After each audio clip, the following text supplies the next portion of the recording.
Which one is better? We're showcasing the 2025 Mazda CX-50, the 2.5 liter turbo premium in polymetal gray metallic over terracotta leather versus the new hybrid premium plus in soul red crystal metallic over black and brown leather with 3 trims to choose from, up to 7 different trims. You could either go to a turbo or a non-turbo with a new base variant. I'm Anthony from Hawkeye Rides. I'm going to compare this to the competition, throw in some pros and cons to see which one is better. We're going to start off with the CX-50 Turbo.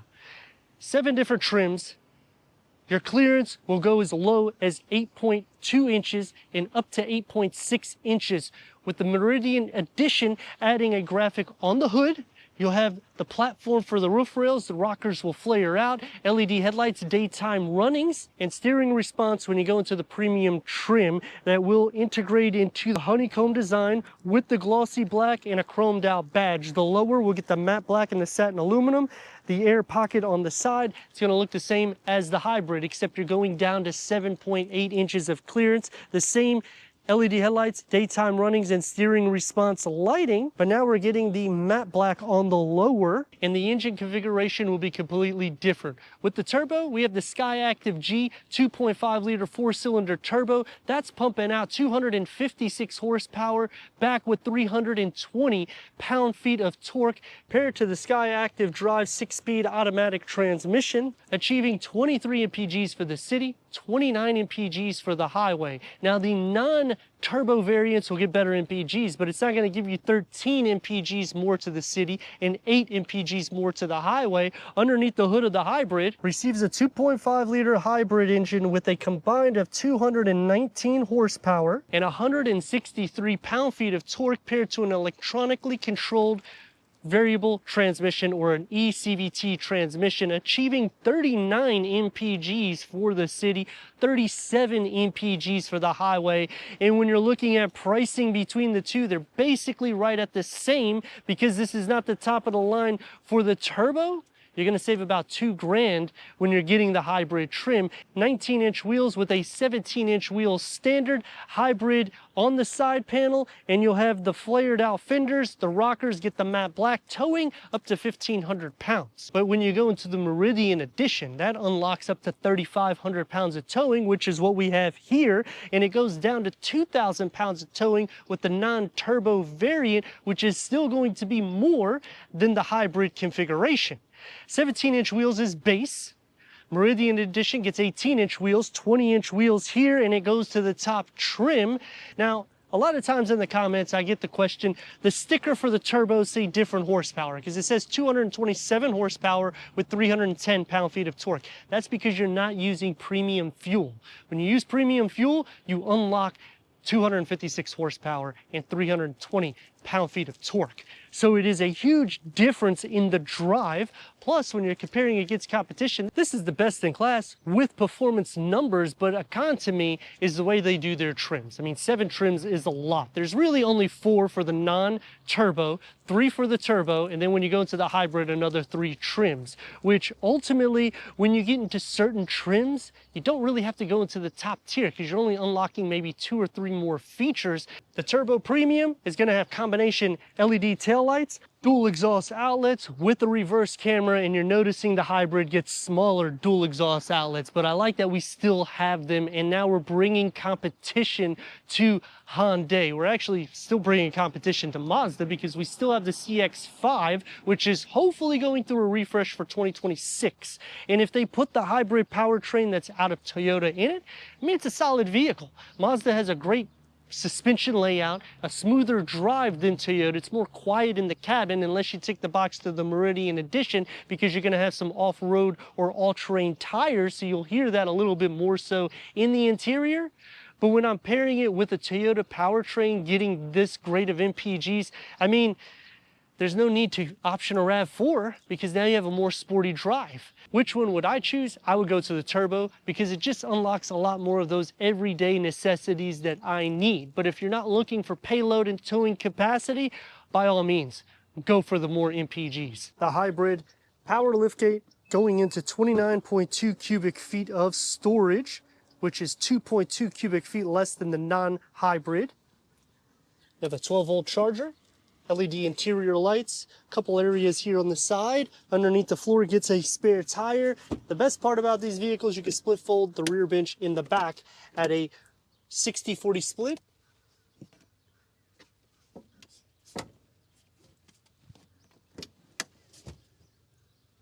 And now a maximized cargo to 56.3 cubic feet. The turbo power liftgate going into 31.4 cubic feet of storage.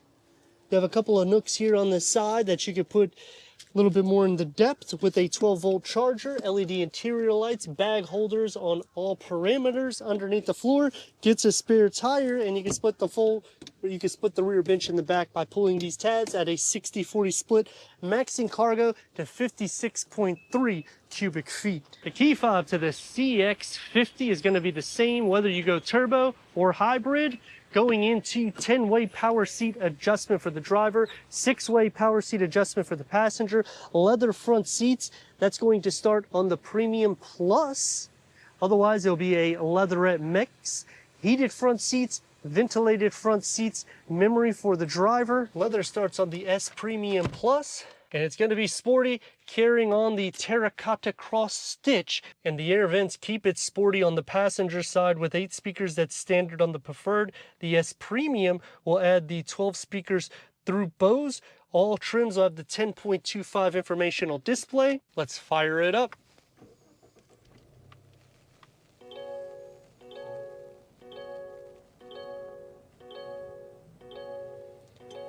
All trims will have dual climate control settings, wireless Apple CarPlay, wireless Android Auto, Sirius XM AM FM, streaming, Bluetooth audio. Sirius XM is going to start on the premium trim. Put it into reverse and you get a reverse camera. The trajectory does not expand.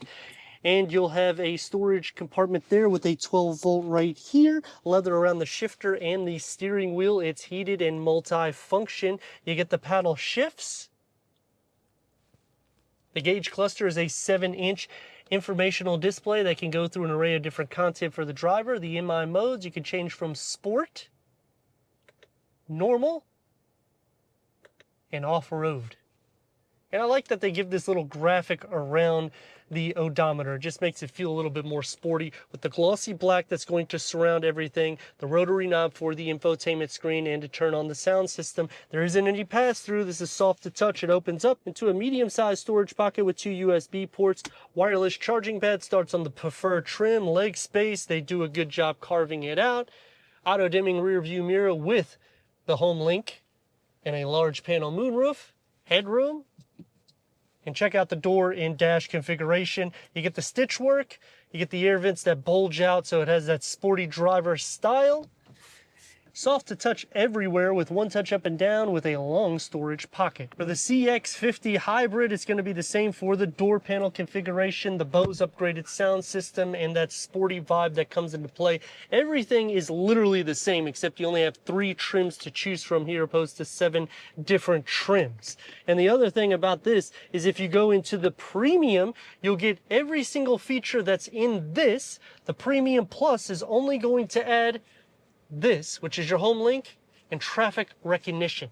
Headroom is going to be right at the same. For the hybrid CX-50, you can fit 3, or you can slide this so you have armrests, cup holders. These USB-C ports is on the premium trim with air vents, storage behind just the passenger side.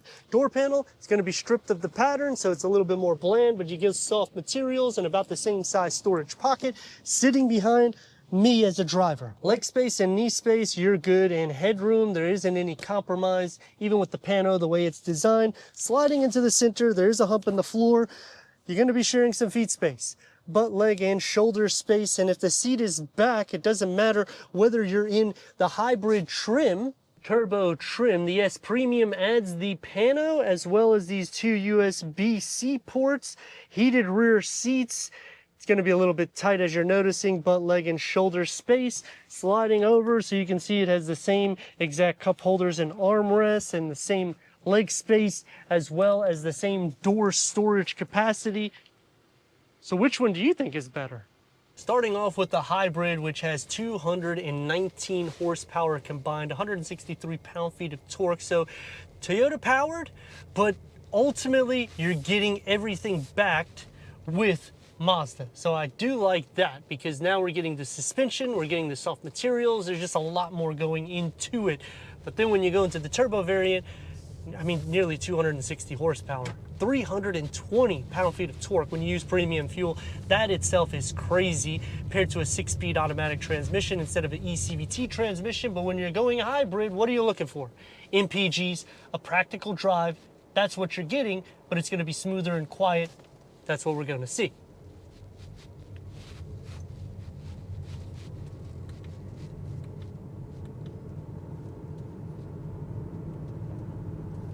And it stays true to that. It is a quiet drive.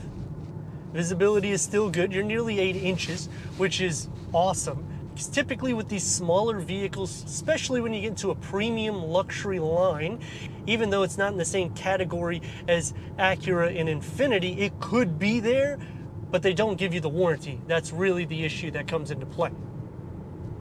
But it is one of the most soft interiors in class. So I kind of like that they've done what they've done, because Mazda is already kind of a bulletproof vehicle, and now you're working with Toyota, so you kind of make that not competition. It's gonna take me to some pros and cons right off the bat. The pros, awesome MPGs. I'm happy to see that we have a hybrid variant. You're still keeping all the soft materials in the interior, and I haven't heard the engine kick on at all yet. There it is. Performance, you have it. I mean, it's enough to get you to point A to point B, and that's exactly what you're looking for when you go to hybrid variants, plus being able to do some capabilities. 1,500 pounds is more than enough for a hybrid, in which it's actually more than Toyota, it's more than Honda, so it puts it spot on class. We have upgraded wheels, it's still smooth. 3 trims to choose from here opposed to 7, so it can get a little bit confusing when you are going into the turbo or non-turbo variant. Let's rock and roll.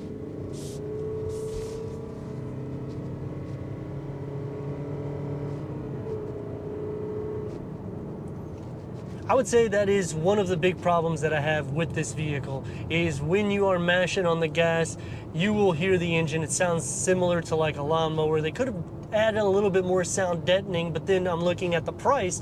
They're doing an excellent job with everything they're giving you as a total package, because it is hard to keep adding, and then they're not even over, just a hair over 40 grand. So putting that in perspective, it more or less beats everybody in class with value. And now the Turbo Premium with 256 horsepower, 320 pound-feet of torque. This is basically class leading, especially at the price that you're at. Now, you will drop MPGs if you use non-premium fuel, and it will also drop your performance to 227 horsepower and 310 pound-feet of torque. So it's not a huge difference, but it is something that I would definitely put premium in this type of vehicle. We have it in sport mode, so let's see how she goes.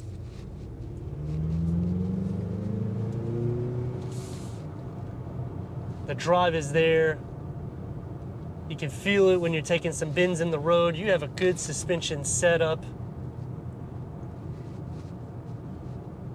Still quiet in the cabin. We have upgraded wheels. This is the sweet spot in the trim for the turbo variant. It's going to take me to some pros and cons. Starting off with the pros. When you get into Mazda and you go into the turbo lines, it has a huge and sufficient amount of power. The vehicle is just ready to go and motivated. That is ultimately the problem that I have with the hybrid. It does lack in that field because they're sharing the Toyota powertrain. If they would maybe tweak it a little bit, and you also decrease in torque. Toyota has 176 pound-feet, whereas Mazda is only getting 163 pound-feet. Yeah, it's getting the same horsepower. It's not a huge difference there. I mean, just do something to make it feel like this to get those great MPGs, because, I mean, the drive is what Mazda's about. 16 MPGs to the city loss is a huge deal. 8 MPG loss to the highway, it's not so bad. Sound It's actually a little bit louder here, but comfort, you get it in both trims. Visibility, you get it in both trims. Safety is right on par. Same technology. Now the cons. There's way too many trims. They could really cut the fat. They even added more trims. So if you go to a non-turbo, you get a base trim. We don't need a fourth trim to a non-turbo variant. I get it, you're trying to sell numbers. Just don't do it. You're really hurting the brand. And when you're trying to boost in a luxury trim and you're only giving 3-year, 36,000 miles, you got to do something to offset it. Let's rock and roll.